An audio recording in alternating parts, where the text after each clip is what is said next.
Hello and welcome back to the Conflict Skills Podcast. I'm your host, professional mediator Simon Goode. I set up this podcast to provide free resources and tools for dealing with conflict, so if that sounds like the kind of thing that's useful for you, please consider pressing subscribe. In the episode today, I'm going to be talking about how to improve your listening skills, and I've put quite a bit of time into the preparation of this episode actually. What I've eventually landed on is talking about listening, this empathetic, active listening, the process of helping someone to feel heard, but thinking about it in three different levels. I sometimes, when I'm doing training in something like listening skills, spend quite a bit of time thinking about the participant group that I'm going to be working with and where's their baseline effectively. And so level one, I'm going to be talking about the fundamental skills that we can use to create a connection. So these are the elements of body language, tone of voice, the types of questions that we might ask. I'll explain some tools like mirroring and reflecting, and more or less giving a coherent response. So that, I think, is the level one. And for people new in their career, that might be something that they're working on. Or even in the conversation itself, when you're short on time or there's a lot of pressure, that might be as far as you get. It's just a reasonably brief response, like, wow, that sounds really full on. Level two is where I'm going to explain some options for co-regulation. These are the ways that we can help somebody else to feel heard and understood. I'll explain the different types of summary that we can use and some of the principles that we can apply there. And then finally, I'm going to be talking about what I call reciprocal change skills, the way that we can have a genuine curiosity by actually having a genuinely open attitude. And I'll talk about some of the reasons why, from a very scientific perspective, there's good justification for us to hold off on jumping the gun and making a decision about something. And I'm going to talk about the difference that it makes when you can approach listening from a genuinely curious place as opposed to already thinking that you know the answer or you know the story or that kind of thing. So I've designed it so that it's applicable for different levels of experience and across a range of different sectors. But I would love to know your feedback. If there's any questions that come up or thoughts that are percolating away, please leave a comment if you're listening on Spotify or YouTube or one of those platforms where commenting is easy. And if you'd like to get in touch with me, the best email address to use is podcast@simongoode.com. All right, let's get into that first topic of the connection skills, level one. I've begun to really like thinking about the beginning of a process of listening as creating a connection. I spend a lot of time trying to improve my own listening skills, and I listen a lot to kids. My son is 8 years old at the moment, so I listen to a lot of stories about what's going on with him and his friends and all that kind of thing. The different news that they like to come and report and tell me about of what they've been doing or what's happening in their family or that kind of thing. But in my workshops that I run, I'm also often listening to people who are in there as participants. And I think one of the reasons why people often walk away feeling quite inspired after these kind of workshops is just because they have an experience of being listened to. And a lot of us don't get that very often. Our partner might not be a very good listener. Sometimes our boss and our colleagues are not particularly great listeners. Our kids, our 8-year-olds, are often not very good listeners. And sometimes our family aren't the best listeners either. So it can make a real difference to somebody when you do give them that experience of being effectively listened to. And I think the starting point is that sense of connection. From a neurobiological perspective, I'm sure that there are different neurons that wire when we're engaging in conversation with someone else. But the way that I think about it is that it's almost like a chance for our brains to connect. If you can talk to me about what you're thinking or what's going on for you, it really does give me some insight into what's going on in your neural processing at this stage, how your memories are being encoded, what your perception's focused on, and that kind of thing. So I find that quite interesting. And then when we're able to respond in what I call a coherent kind of way, it gives the other person that same sense of joining. It's meeting in the middle. It's a sense of, at least at a very initial stage, being understood. So the types of body language that we can use to create that open-ended sense of connection is to just be curious. You don't want to cross your arms in front of your body. Use an open kind of posture would work better. Limit the amount of movement, the amount of gestures, just slow down a little bit. The facial expressions that tend to work quite well for listening is somewhat neutral and a little bit curious. So you might raise your eyebrows a little bit. Your eyes should be focused on the other person, roughly 70%, although that does differ by cultural norms and values in terms of expectations. But what I tend to suggest is you want to convey the impression of being neutral open, and curious. We want to show that we're engaged, we're responding when the other person says something. We could say, oh, wow, oh, gosh, let out a little bit of a paraverbal kind of cue, raise our eyebrows a little bit, take in a little bit of a breath. What happened next? These very subtle cues that we often give, it's kind of like we're experiencing the story that you're experiencing as you're telling it to me. It gives that person a real sense of being in it together. The facial expressions that tend to work best are just generally neutral and curious. And then in terms of the tone of voice, a lower tone, slower speed, lower volume tends to work better if our goal is to calm the other person down. So especially if we're engaging in listening skills in a situation where the other person's a bit distressed, that low tone, slower speed, lower volume would all be very helpful principles to apply. We could then think about the kinds of questions that we ask, and open and closed-ended questions can both be quite useful. Closed-ended questions are yes or no kind of questions, or at least questions with a limited number of responses. Did you receive a reply when you sent them that email? When you say that they didn't get back to you, did you receive any message at all, or was it absolutely nothing? These are yes or no, or a limited number of fixed choice kind of questions. And sometimes we don't want to ask too many closed-ended questions in a row. It can begin to feel a bit like an interrogation at times, like, when did that happen? Did they write a reply to you? All right, did you respond to that? It's like, yes, fine, come on. This sense of pressure might gradually feel like it's building. So you don't want to probably ask too many closed-ended questions in a row, but closed-ended questions are reasonably easy to answer, either when the other person's feeling a sense of escalation or when there's a sense of vulnerability about the topic. I've learnt this a lot trying to talk to teenagers. All of my early jobs were in youth crisis centres and adolescent drug and alcohol and violence programs and that kind of thing. And of course, teenagers are the classic. They just do not want to talk at all. They'll give you those monosyllabic single word responses wherever possible. I don't know. Do you have a good day? I don't know. What's your friend? I don't know. Did they end up doing this? I don't know. And so one of the techniques that works for opening teenagers up actually is to start with closed-ended questions instead. I actually made a little fun worksheet at one stage when I was working with kids that were in their early teenage years, just a series of yes or no questions, like do you like Coke or Pepsi better? Do you like Apple or Samsung better? Do you like, whatever it would be, Yamaha or KTX motorbikes better? And so I would force them to choose these things, but they were relatively easy to answer. Like, do you like Coke or Pepsi better? It's a good question because there's literally nothing at stake there, or probably not very much at stake anyway. And so I do the same thing with my son when he's finished school. I might say something like, did you end up having maths today?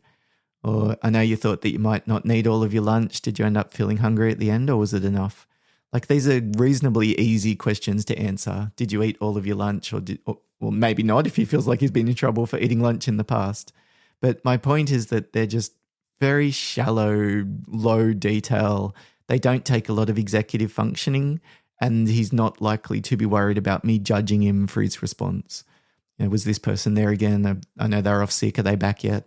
Is it still your teacher there? Do you ever have casuals at your new school? Like, these kind of closed-ended questions can work well, but then we probably want to ask an open-ended question after a minute or two.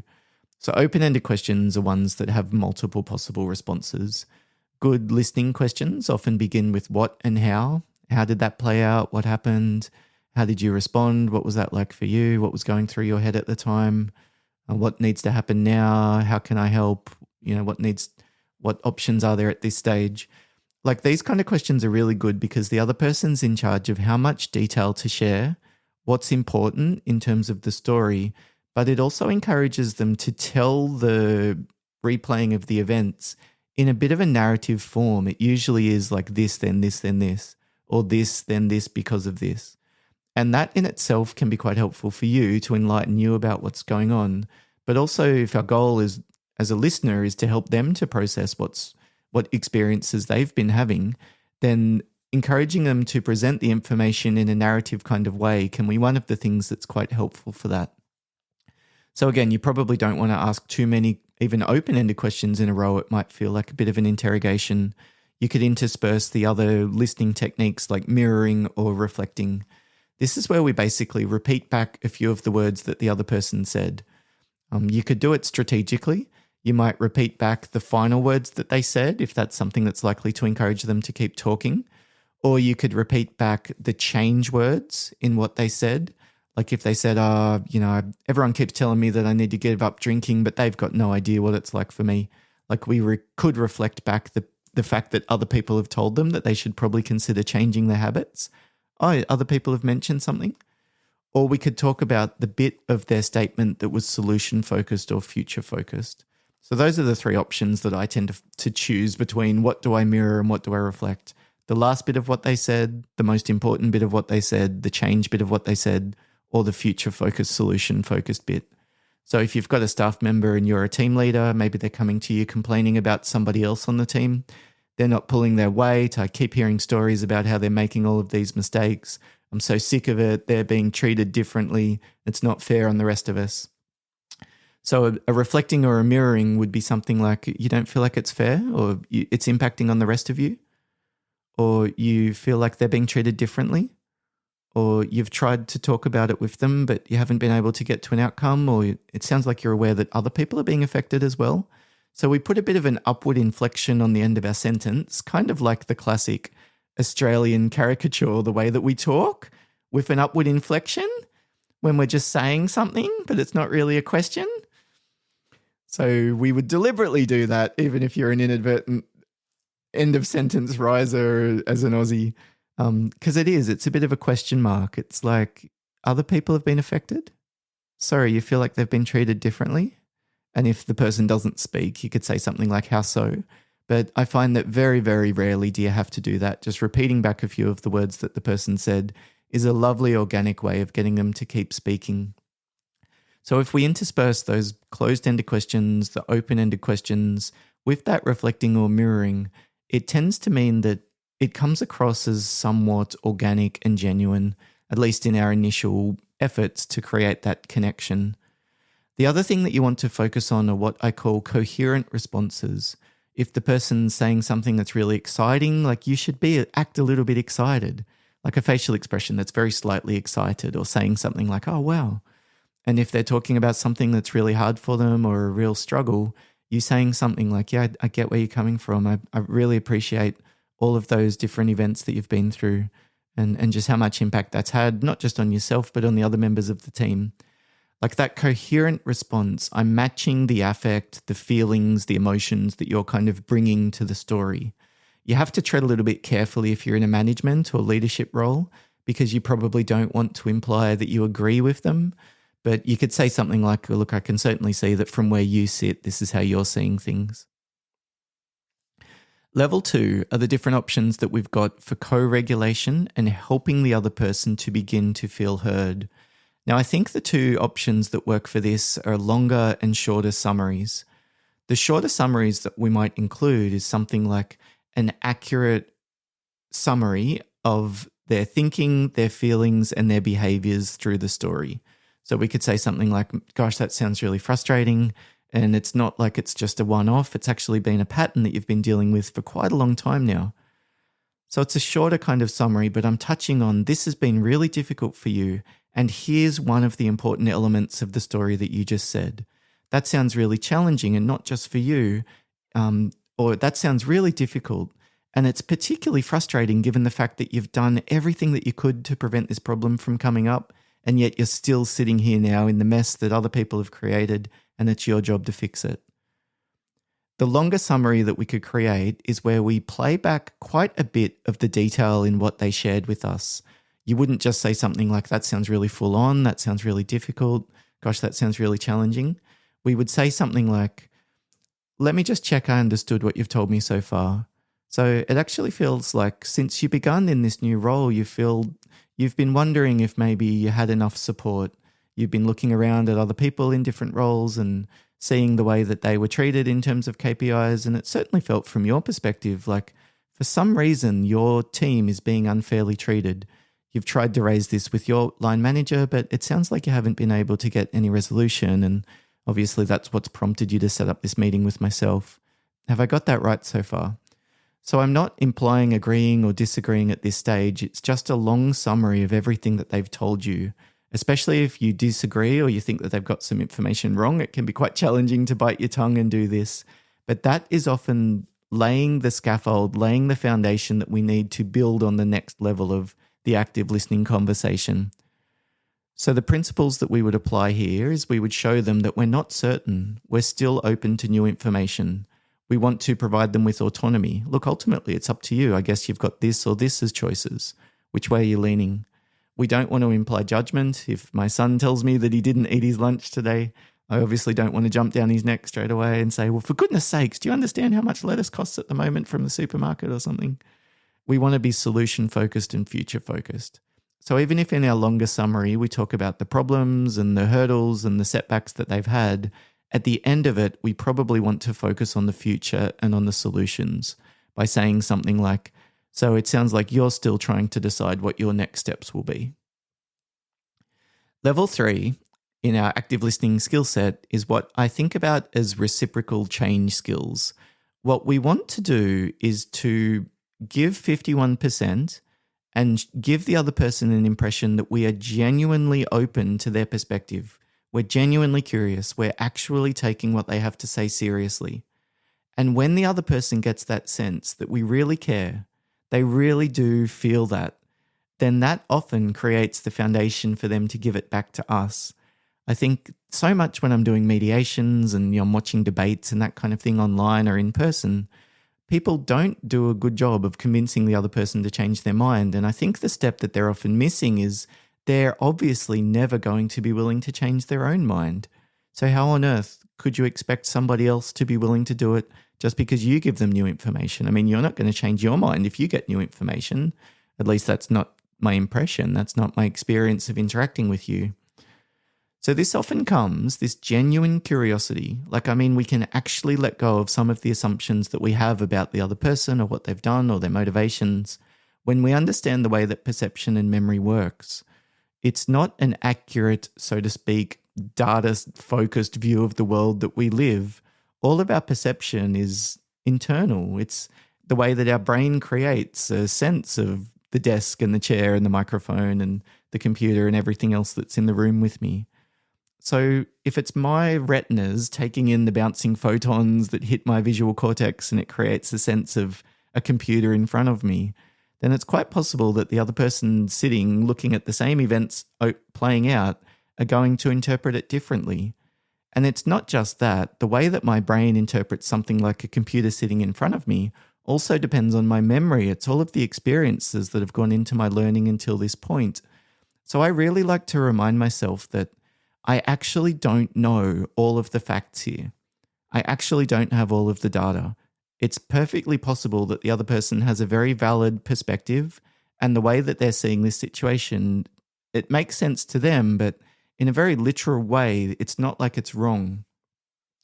The experiences that they've had are going to impact on the way that they interpret these situations, which ultimately impact on the way that they respond. People do the things that they do because of the things that have happened to them.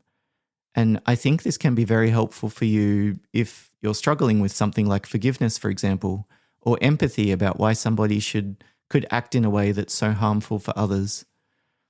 So we should have an open attitude, fully appreciating the way that our background has influenced our own perception and our own constraints in cognition, our own blind spots, our own limitations. And it helps us, I think, to then be less judgmental about the other person and why they're wrong or why they're not seeing things as validly as we are. It also informs what you pay attention to, because instead of just thinking about conflict and conversation as a factual discussion, you begin to interpret it as more of each person is developing a subjective story here. It's a narrative.